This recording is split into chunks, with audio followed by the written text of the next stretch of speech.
We've got a really, really exciting show coming on today. Thank you, everyone, for being here. We're just going to continue to get a couple last speakers up on stage here, and then we're going to kick things off. You guys are tuning into Mastering Risk in the Blockchain Era with Concordia and Superposition, and today we're mainly going to be focusing on Superposition. We'll definitely touch on what Concordia does and how that they're a part of everything that Superposition does. But we're going to be focusing on Superposition and what they do. And so we're going to wait to get Superposition on stage here, and as well as our last speaker. And then we're going to kick things off.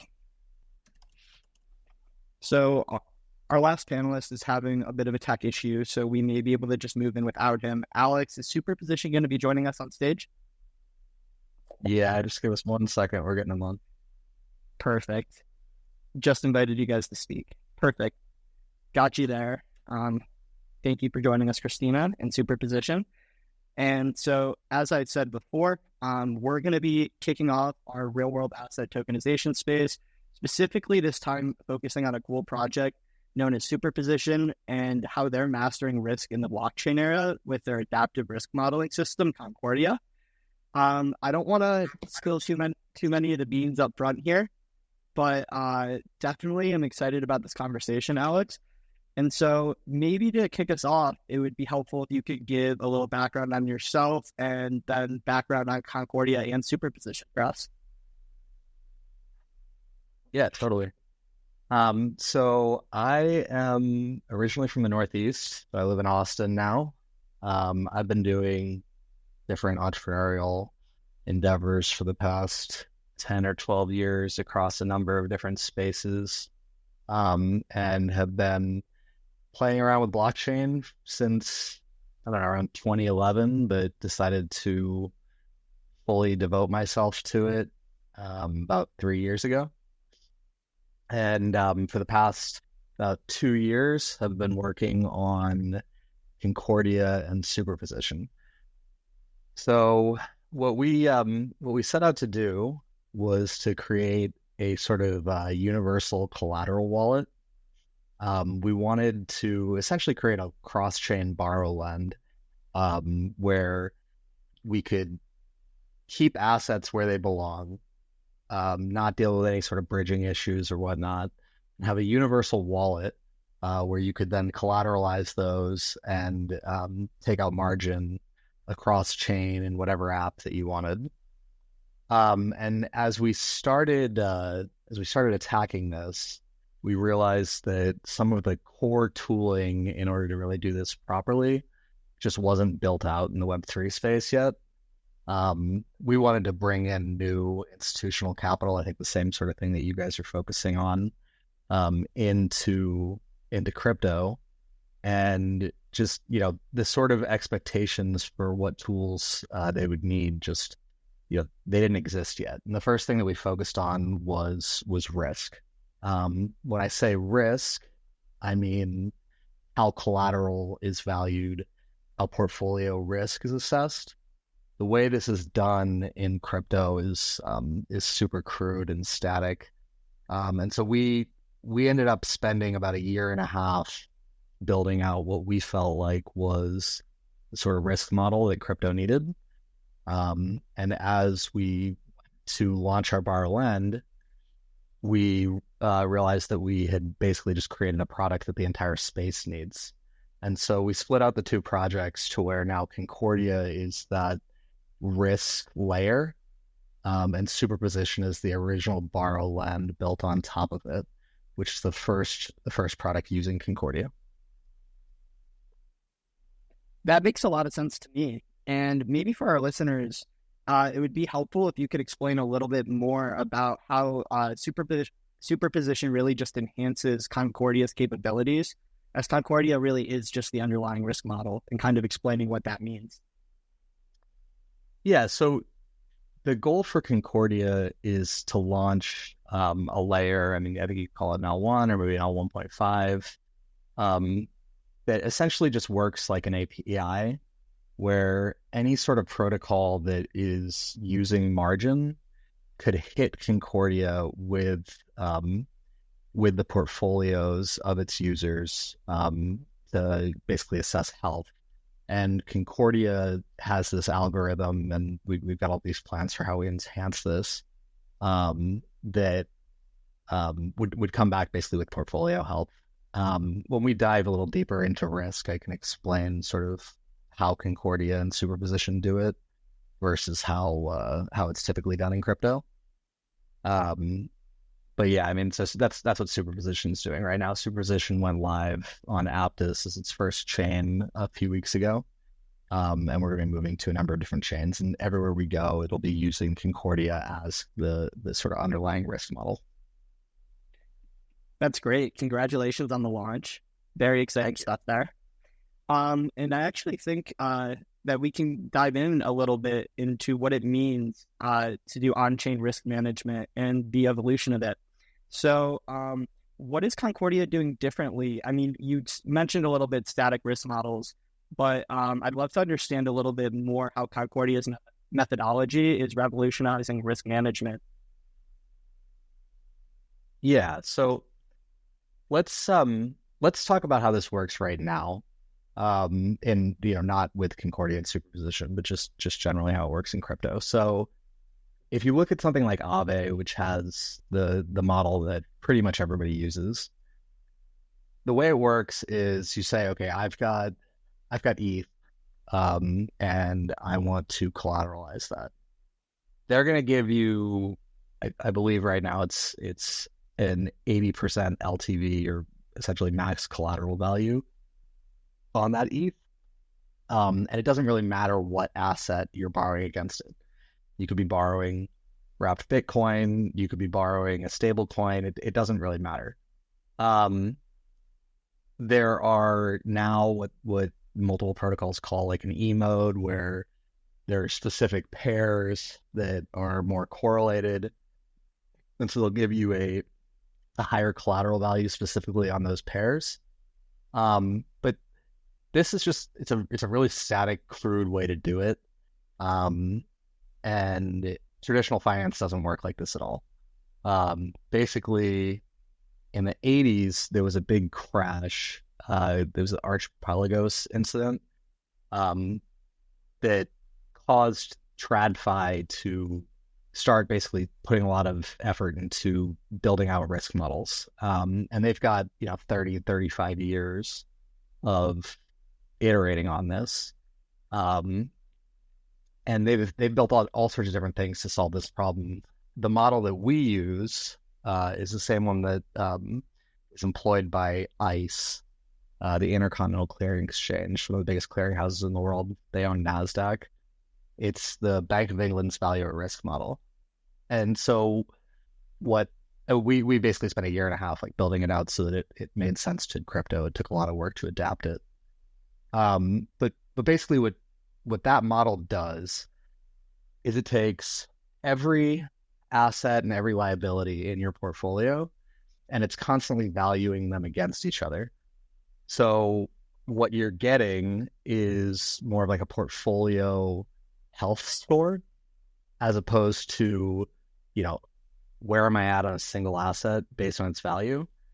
And so the sort of practical applications of this is like, let's say you are borrowing wrapped Bitcoin against your ETH. Those are two highly correlated assets, right? When ETH goes up, Bitcoin goes up, and vice versa. So you actually should be getting something much more capital efficient for that collateral in that scenario. Whereas if you're borrowing, USDC against it or something, they're not correlated at all, right? USDC should be stable on the dollar, and ETH goes up and down against the dollar. And so what a more advanced risk model like ours does is it's looking at historical values. It's looking at it's giving it like a correlation score against these assets, but really more like in like a matrix sort of way, because it's assessing your entire portfolio at once. It's looking at issues like concentration risk. Are there certain like single whales holding so much of this asset that it could cause issues? It's looking at the ability to actually clear these assets. What are the what are the sizes of the markets available. Later in the call, I'm going to talk a little bit about the specific issue going on right now in certain ecosystems where, it could lead to cascading liquidations like we've seen from some other events. But yeah, basically our model's taking all of that into account. That's incredible. And it's really interesting to hear that there's nothing like this right now, and that most of the risk models that we see in DeFi don't have any functionality like this. There are so many use cases for this, but I'd love if for a second we could focus a little bit back on the limitations of these static risk models and some of the risks around using them for potential borrowers and lenders. Yeah, so, I think you can look at any of the significant events that have happened that have caused liquidations in the past few years in crypto to sort of see what the issues are. But, if you look at something like what happened with Terra, they were holding a ton of Bitcoin. I believe they were holding ETH as well. And because of the way the lending markets were set up, the crashing of the assets was causing them to have to liquidate their Bitcoin, and the lending markets, the market as a whole in this scenario just couldn't actually handle those liquidations without causing the price to go down, which was then causing more liquidations, which was then causing more selling, more price going down, right? And so, in that example, you need to look at like the actual size of the market of what's able to be cleared for that asset without affecting the price. There's all sorts of different issues like this. Another one we modeled was around Compound, right? And the issue there was that there was a single super large holder, right? The founder of Compound was holding so much of that token. And again, it's like you could see that they're like, I just don't think that most protocols are actually thinking about it in this way.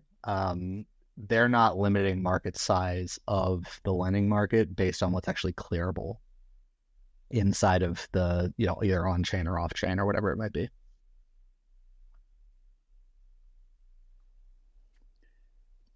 Yeah, if I could just jump in here for a second. This is Bob Murphy, the chief economist at Infineo, just to give a little bit more flavor. So you guys are, the guests we have today are much more knowledgeable about the digital asset side of this. But just for the listeners to motivate and give an example of the kind of thing. So back during, the housing bubble and then popping, I think it's well known that part of what was going on there was that these mortgage-backed securities, right? So they would take, I'm making these numbers up obviously, but like 1,000 different mortgages from all over the country and then put them all into this one package and sell that thing. And so, and cut it up in all little pieces and sell it off to different investors. So the idea was, you're much more diversified. And so the standard risk models were giving these things AAA ratings. And then, of course, it turned out those ratings were way too high. So part of the intellectual error, like what went wrong? Like, and I spent time, calling different people at different investment banks who I was just trying to figure out, like, how did you guys get this so wrong? And it was, they knew that a given real estate market could go down, but they had assumed based on historical data that they were uncorrelated with each other. Like the real estate's local. So they thought they were statistically independent events. So the idea of the Phoenix market and the Las Vegas market and Houston, Texas, all going down, any one of them going down 10% or 15% a year, they had the data on that and they put that into their model. But the idea of those all happening at the same time to them was like, that would happen 1 in 1,000 years, because it would have been like a 1% times a 1% times a 1. And that's obviously was not the right way to model it. So I'm just saying that, these value at risk models and whatever, after the 2007, 2008 crisis, a lot of them revisited it because they're realizing the big picture is the whole point of having a risk model is to say, when I need to use the collateral, it's like when things are going bad. And so you don't want to be looking at correlations that only hold up during good times. So this is all real interesting to me. Glad you guys are here. Yeah, what you just said essentially is that TradFi is learning from these experiences, right? Those models have adjusted over the past 15 years since that happened. So my observation over the past couple of years in crypto is that Web3 has not really done a great job of adjusting, even when we have had these sort of black swan events. So it's really interesting working in an industry where it's like we're all talking about being the future of finance, but we're using, 1940s TradFi risk modeling. Oh yeah, I can totally see that, and I can get your frustration because part of it is there's few people like people who've been working on Wall Street or wherever for 30 years. They're probably not the best people at setting up Bitcoin mining operations.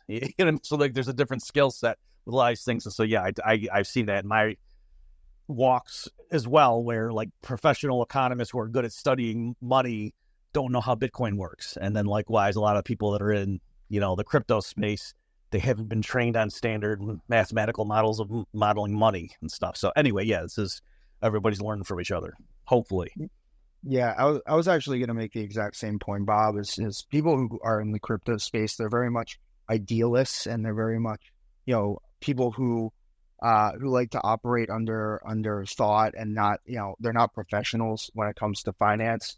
And I'm obviously using a big generalization there. There are more and more people that have come from the financial world into crypto, but yeah, from my knowledge, and I got really familiar with Concordia and Superposition like the past 2 weeks since Jackson brought it to our attention. But it's very obvious that this is the first example of like a real risk-adjusted model, which we haven't seen. And, there's countless examples beyond Terra of just, people who create these lending models. They assume that, the number's always going to go up.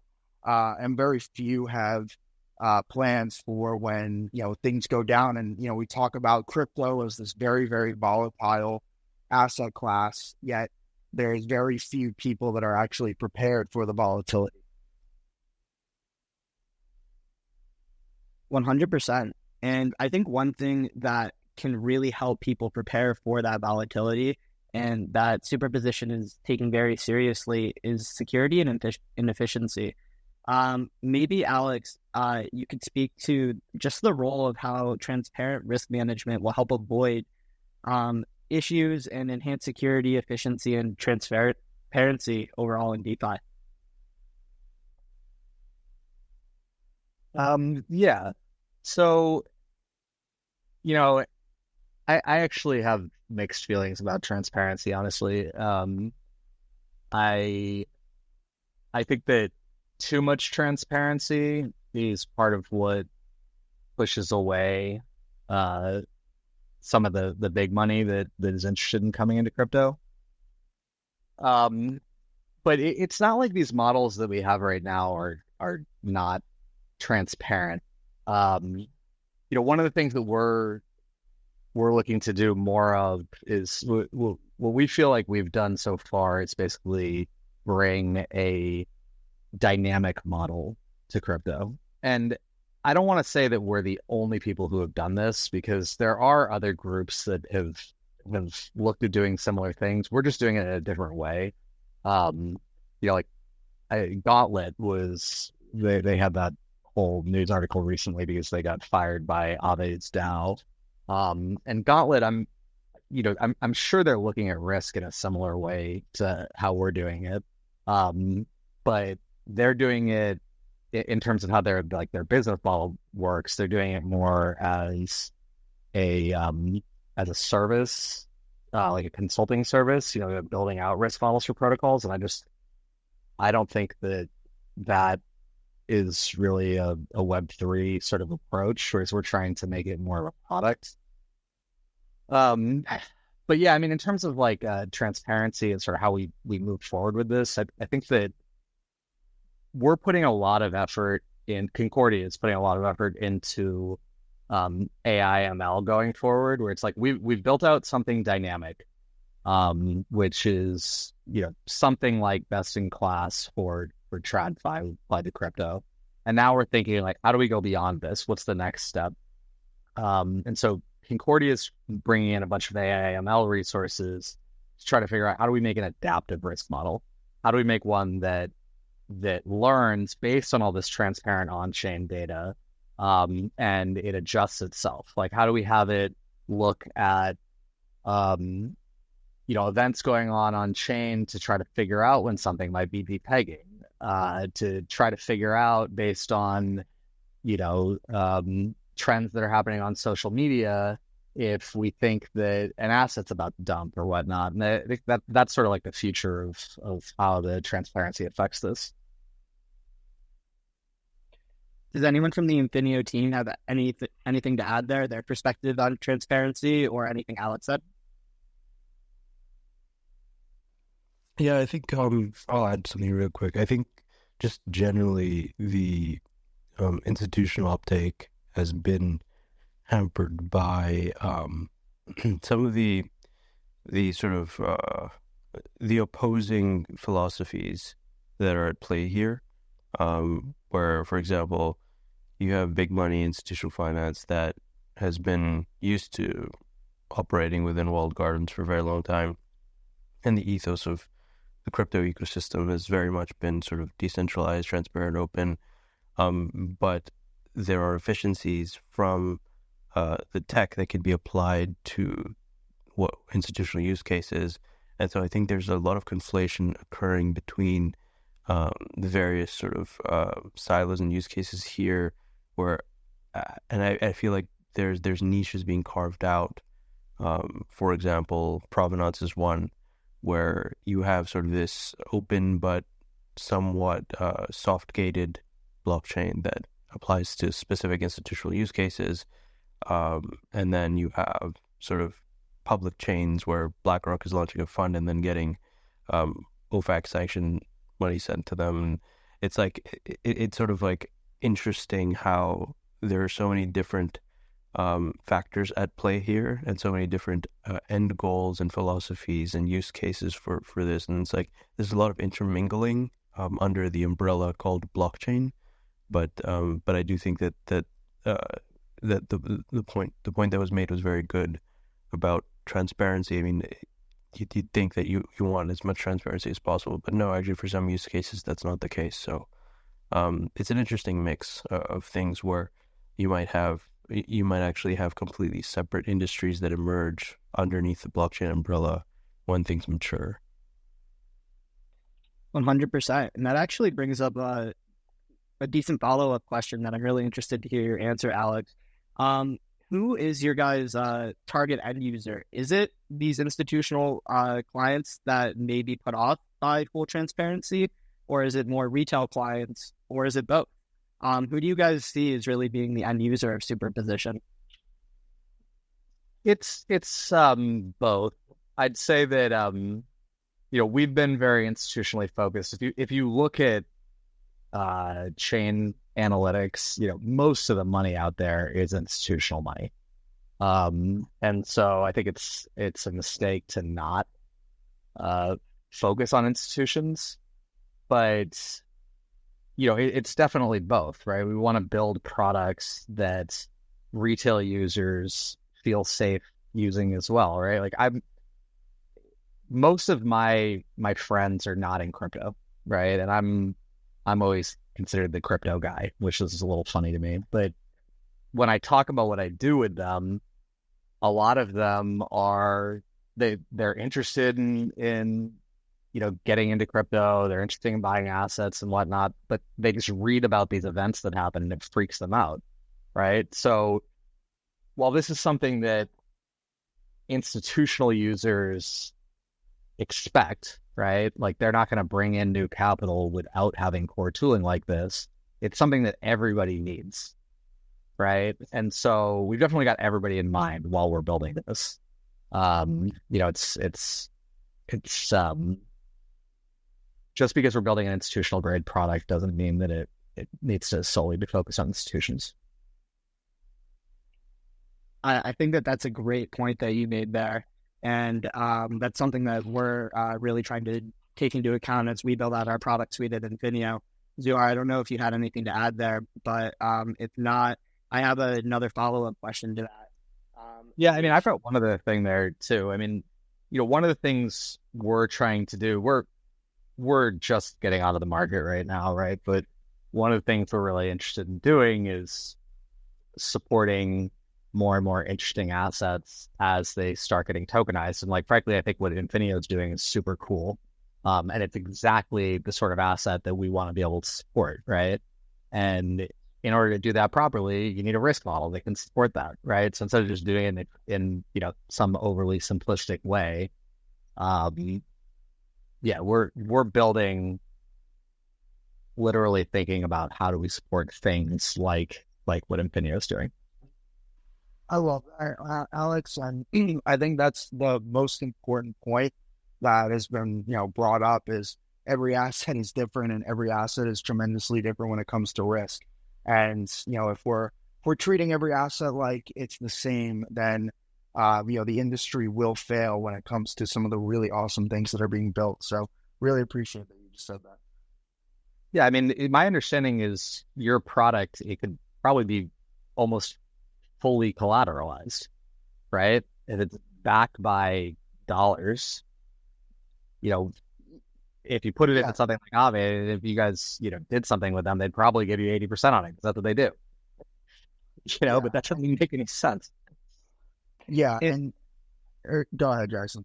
I was going to say, potentially for first-time listeners, it could be useful here for Dr. Murphy or Zuhar or even you, Alec, to explain to our users what Infineo is doing in terms of tokenizing life insurance. I would love for somebody on your team to do that. Oh, okay, great. Yeah, I'll take a first crack, and then Zuhar, obviously, if you want to chime in.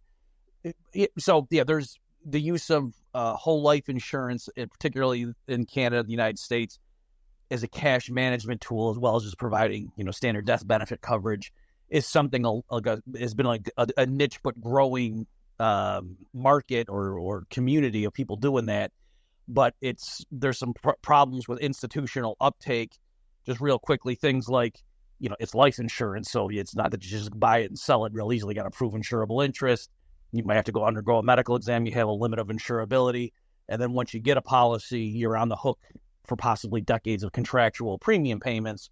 So it's not like other assets, but if you could overlook all that, there are some really nice properties of it. It's basically like a very dependable corporate-like bond returns with no principal or interest rate risk. Okay, or very little principal risk and no interest rate risk because the cash value just marches up, or it doesn't matter what happens to interest rates, as opposed to like even a treasury, as some recent cases illustrated. So what we're doing is we're taking those paper, conventional pen and paper policies and figuring out how to put them on the blockchain so that people can then, have tokenized versions of that, which just makes it easier to borrow against, but also ultimately the goal is to set up a marketplace where people can buy and sell these things. And what's good is the legal and regulatory structure is already in place for all that in the United States. So this is just a matter of us taking like 5 different things and putting them all together. So that's like economically what we're doing. Does anyone from the Infineo team have anything to add there? Yeah, I just think Bob, you summed it up really well. But from the I guess from the tech side, there's obviously the efficiencies that come with digitizing any real world asset. But these things are especially true for life insurance, where things are extremely analog, extremely cumbersome. The processes are heavily wet ink, for example, and you'll move, for example, to move ownership of a policy can take up to months, and a lot of back and forth, a lot of humans in the loop, a lot of wet ink. Even taking a loan against your policy, which is fully collateralized, as someone mentioned earlier, it's sort of like you should be able to take almost 100% LTV loan with no checks, because it's like you're just borrowing against yourself or borrowing against a fully collateralized asset. But these things can take weeks and a bunch of like back and forth with paperwork and things like that. So the velocity of commerce around life insurance will improve. And also the secondary market really does not exist in any robust format at all right now, even though it's a multi-trillion-dollar industry. So just that in and of itself is a large opportunity, because this is an asset class at the end of the day.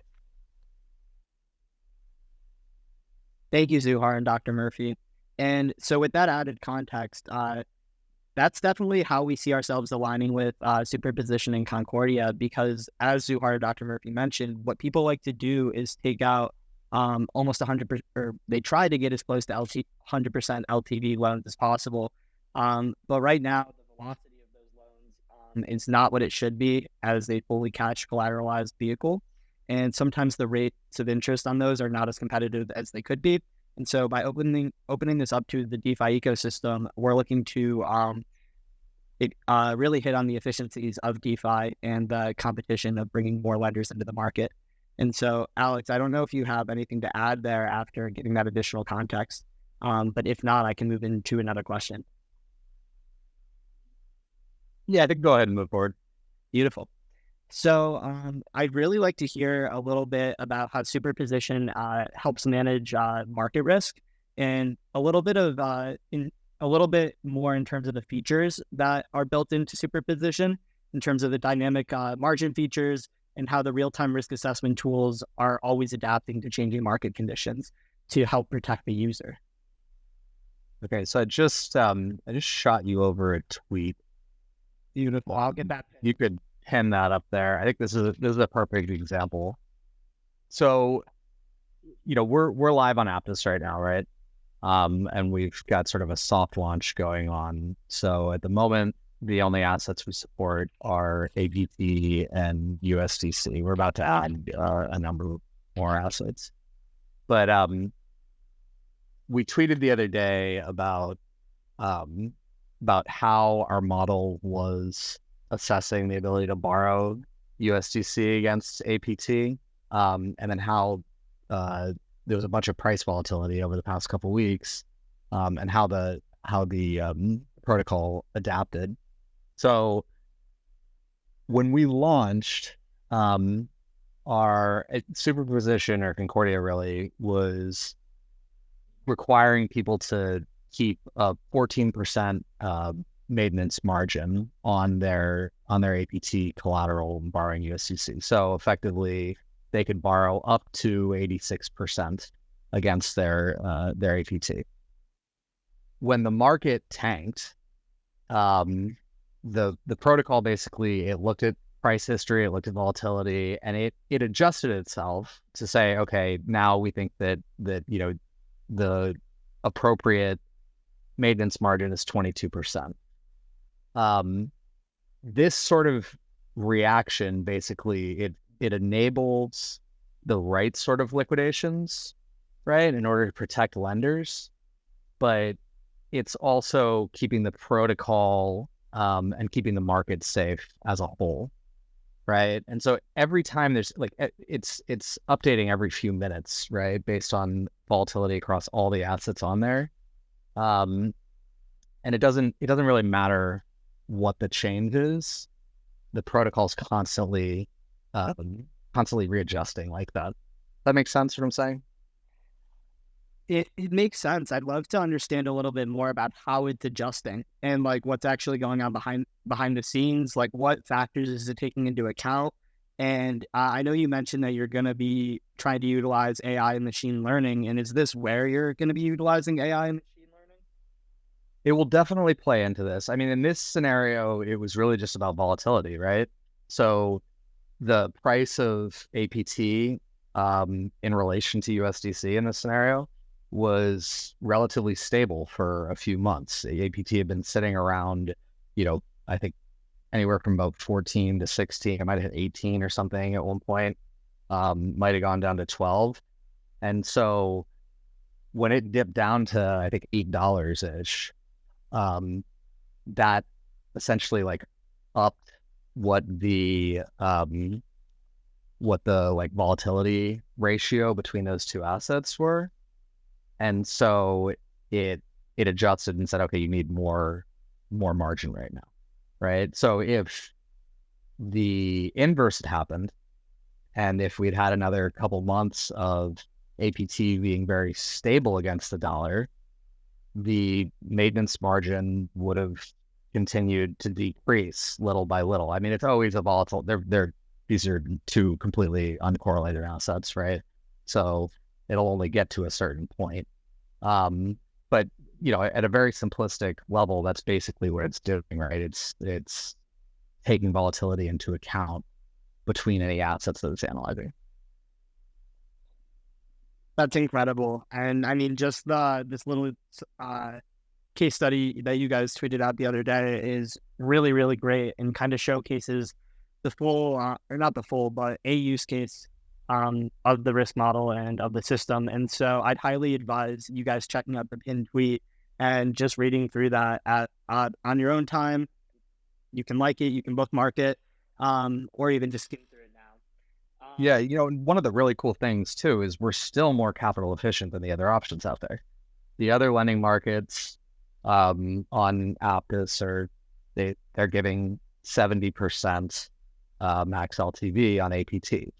And so even though the protocol worked exactly as it was intended to, right? It had a maintenance margin. It analyzed what was happening in the market. It adjusted. And even after being like, okay, it needs to be more, we need to require a lower LTV on this asset, we're still more capital efficient than the other options out there, even after the asset dropped almost 50%. And it wasn't a small amount more capital efficient. It was 11%, I believe, which is substantial when people are lending and borrowing against this asset. Right. So very, very cool to see the actual tech being utilized in a real world use case. So thank you for sharing that tweet, and I'm happy we got that pinned. And so with that, let's move into kind of how you see the future of the future of the digital asset risk management landscape looking like. Do you feel like Superposition is poised to just take over and people could start using the Concordia adaptive risk model? Or do you think that people are really stuck in their ways of using these static risk models? How do you see the industry kind of evolving over the next little bit? Yeah, sorry, go ahead. No, and I was going to say, I'd love to open this up to the entire floor as well. Great. Yeah, over the past several months, I feel like, I'm biased in that I see a lot of news around risk in crypto, but it seems like the narrative is growing and it's definitely getting attention. I've even seen in the past few days, a few weeks, there have been more protocols talking about, focusing on risk. I like the idea of Concordia being this place that, everybody's getting their risk from, obviously, since I'm building it. And I think we're really putting in the right resources to make that make sense. Superposition is going to go on to build a number of other margin products on top of Concordia. But in terms of Concordia growing and changing and whatnot, yeah, I mean, the main focus is we're trying to bring in some of the best people, both in AI/ML, as well as continuing to work with the people that helped us build the initial risk model to do, like I said, like how do we build something for crypto that is better than what TradFi has, right? One of the things that I'm always struck by when I go to conferences and I meet other teams like you guys is like how much brain power there is in Web3. And I fully believe that this is the future of finance. I think there's all sorts of roadblocks that we've got to making it to where everybody's using crypto. I think the biggest one is just UI UX. But as those issues get solved, there's going to be more need for more risk modeling, right? As more interesting assets come on board, like we need models that support this, right? And I definitely want Superposition to be at the forefront of accepting new forms of collateral, like infineos. I mean, another really interesting one I've seen a couple times recently have been tokenized investments in real estate. That's something that, if you invest in some real estate project, it's usually something that it's hard to have any sort of liquidity in. it makes all the sense in the world for that investment to be tokenized. So there could be a market to get out of the investment if you want to, or a way to collateralize it. I think Concordia can be the place that people are actually able to value what that collateral is. And so is the thought with Concordia that you guys will onboard are you going to go to existing borrow lend platforms and try to have them implement your adaptive risk model, or helping more platforms from the ground up? Both. So we've talked to a number of different groups who have existing protocols who are interested in doing this. That it's a big lift for existing protocols because, a lot of how they're built is just completely around whatever risk model they have right now. But anytime you start talking about giving their users more collateral efficiency and more safety in their assets, they love that. So there's definitely interest from existing protocols. I am personally very bullish on new chains and trying to be sort of like central to how a new chain is popping up, to where the foundation encourages every margin app on the chain to actually use Concordia's risk model. And I think the first chain that does this, it's going to just absolutely kill it, because they can say, this is the safest place for assets and the most capital efficient chain there is. But yeah, we're definitely attacking both. That's great. Thanks for that added insight. Does anyone on the Infineo team want to add their insights into how they see this market evolving? Yeah, well, I'd love to just quickly hit on the real estate side of it, and why I actually think real estate is one of the more difficult assets to bring into a digital and real blockchain landscape. I've talked about this before on other spaces, but real estate is like very not objectively appraised. There's a lot that goes into it. One of the reasons is that it's not so liquid is, well, there's two really good reasons, but the first is the amount of information that's out there about specific real estate assets. And the other thing is how much goes into actually valuing real estate assets. So when you look at valuing real estate assets, you have to look at a lot of different factors like comparables in the market, rents, how new the building is, things that come down to like how new is the roof, like when was the last time the windows were replaced.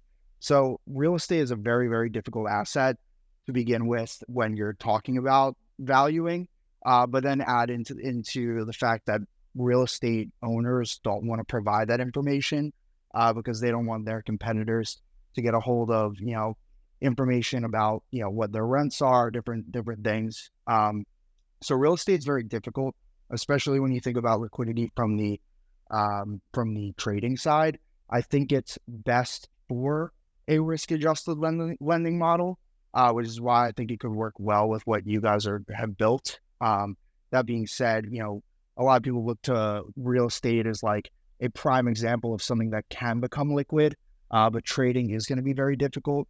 But I think if you look at other real world assets like, art, or like whole life, for instance, or, treasuries, I think those are very simple because there's real numbers attached to it that are very easily verifiable. And there's not many people that are trying. It's not like people are trying to hide the growth rates or the IRRs of treasuries, or people are trying to hide their illustrations if they're trying to sell their whole life policy.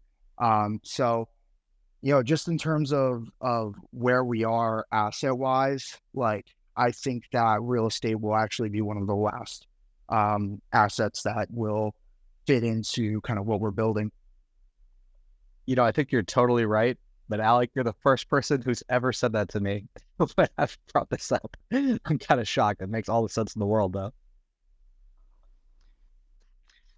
Alex says a lot of good stuff in our team meetings, too. The world just blown away by it. Let me just chime in here. Just this might even be orthogonal a bit to the main current here. But yeah, in terms of the future, what I'm seeing is every time we have one of these, scams or whatever crises, that people, hey, what did we learn from that? And I think in the long run that, yeah, there's just going to be a lot more transparency, and again, depending on the use, I think it's kind of dovetails with what Alec was saying.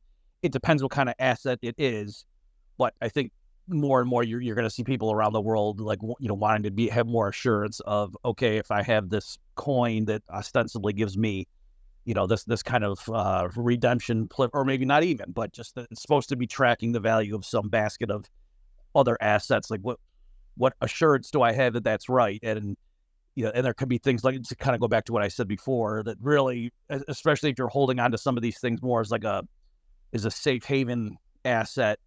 Really, it's not just enough that, oh yeah, I looked over the last 18 months and it tracked, you know, this ETF tracked this thing pretty well or whatever. It's got to be, okay, yeah, if the markets are melting down, what happens then? Or, you know, and so that's kind of the thing with a lot of these. Noah, did you have something to add there? It wasn't in the context of real estate. I kind of wanted to talk a little bit about the whole omnichain features. Obviously, I know you guys are natively on Aptos. I was just wondering, you know, like, how'd you end up on Aptos? And with that, like, the whole non-EVM component of Aptos, and I guess what are the omnichain, you know, plans for the future? Because I obviously, you know, it's going to be a multi-chain future, and so I'm kind of wondering where Concordia plays into that and how you plan on implementing that. Yeah, so we started building on Aptos almost 2 years ago. We had somebody who was originally on our team, actually, it's not on the team anymore, who had submitted a project to their first hackathon, and was one of the winners, and was, you know, then they part of the prize of that is to be incubated by Aptos. And so we got involved back then. You know, I'm bullish on Aptos. I think there's a lot of reasons why the chain makes a lot of sense. I think it's going to take some time to grow. But in terms of Concordia and Superposition, we want to be everywhere, right? We had that original goal of being the sort of cross-chain collateral wallet. And so we're definitely going to EVM. We've already built out a lot of what's needed from, like, we have a private testnet on EVM right now and also on Solana. But we're trying to get to a few more chains over the next couple months, and then just sort of rapidly expand everywhere we need to be. Cool. So I was wondering too, because the only right now the most omnichain lending market I've used is Radiant, and they're all EVM. So is like kind of the goal to be able to, you know, deposit on Aptos and borrow on Avalanche or whatever. And yeah. Yep. The way that we see it, I mean, right now the only ways to move assets are with bridges or through sexes, really, right? Or I guess, you know, something like Radiant, but Radiant's limited to only EVM. That doesn't make any sense, right? You know, typically in traditional finance, you have some sort of financial outfit that allows you to deal in whatever asset that you want, you know? And for some reason, the way that crypto has been built, it's hard to do this. And there's all sorts of issues with sexes, obviously, and there's issues with bridges. And, you know, this was our original goal back a couple of years ago before we sort of got distracted by the risk stuff. And I had this moment in the past 2 weeks, I guess, where I was trying to move some money around between Aptos, Solana, Arbitrum, Base. And man, it was such a pain. It was like, I was reminded again why, like, this makes so much sense, right? Just bridging assets, trying to get gas on a new chain is such a nightmare. And using a protocol like Concordia, if it, you know, once it's cross-chain a bunch of different places, we can actually just like deposit the gas onto the chain. Yeah, we can just make that user experience so much better. I ended up with, I think it was Solana wrapped USDC on Solana wormhole wrapped USDC on Arbitrum, and I was like, what? This it's a completely illiquid asset. Like, how did I even end up with this thing? Why did Wormhole let me do this? And yeah, it took me a while to like unwrap that whole thing. Yeah, I completely agree. Yeah, I've had some issues like that too with bridging it. Those are not fun to deal with. So I feel your pain there, and I'm happy that you guys are working on a solution. And so just from our last two questions to recap, it seems like you really think that Concordia and Superposition, the adaptive risk model, should be utilized by existing borrow-lend platforms and new borrow-lend platforms. And you also are looking to take an omni-chain approach. And so with that, kind of feels like Superposition and Concordia are going to be hard to miss. You guys are kind of going to be everywhere. And with that, we spoke a little bit about it offline, and I know how well positioned the Superposition and Concordia team is to take on this industry. But just for our listeners, it'd be great to hear you speak a little bit about the talent that you guys have been able to acquire to your team on the risk side and on the AI ML side. Yeah, totally. So we have a killer team. I'm really lucky to be part of it. Our experience is across blockchain, across traditional business, across, traditional finance as well. We've got one of our team members used to be the COO of a $50 billion fund. One of our team members has been, he's started his own wealth management fund, which is pretty large, and has been operating in finance for a long time. Our CEO has a really crazy career, having been his last role before this was he was head of BD for Binance. He worked at D. Shaw for a while. He was at a company called JD.com, which is basically the Amazon of China, leading AI ML. We're bringing in AI ML experts we got the one guy from MIT. We've got a number of people who are huge investors in the space, who have just done really, really cool stuff, mainly around biotech with AI ML that are starting to get involved with our project. We've got engineering talent that's ex-Solana, ex-Google, ex-Qualcomm. We've got a really killer team. It's really incredible to me. And that, like you said earlier, just specifically with these projects we have been able to have on these spaces, the teams in Web3 are just so killer. And so congrats to you to being able to attract that talent and being able to build out these solutions. And with that, I'd love to hit a little bit on how does this work from a regulatory perspective, the borrow-lend markets. Alec, potentially you could chime in here too if you have anything to add on the differences between borrowing and lending and tokenized assets, tokenized securities more so. But Alex, not Alec, to start, I'd love to hear a little bit about how the platform is regulated. Yeah, so, I think with everything Web3, regulation is still up in the air, right? And I know that the SEC looked at Aave for a while. I believe the SEC had some sort of thing with Aave last week, actually. But, we're operating, a Superposition is a DAO, right? And so it's taking that sort of foundation approach. But we spent a ton of time speaking with attorneys from across the spectrum, just trying to make sure that we can be prepared for what's coming down the runway here, in terms of regulation.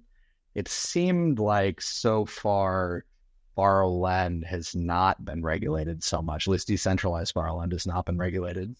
But we're looking into we want to be attracting institutional liquidity, and so there's another product that we're planning on launching that's really focused on institutions.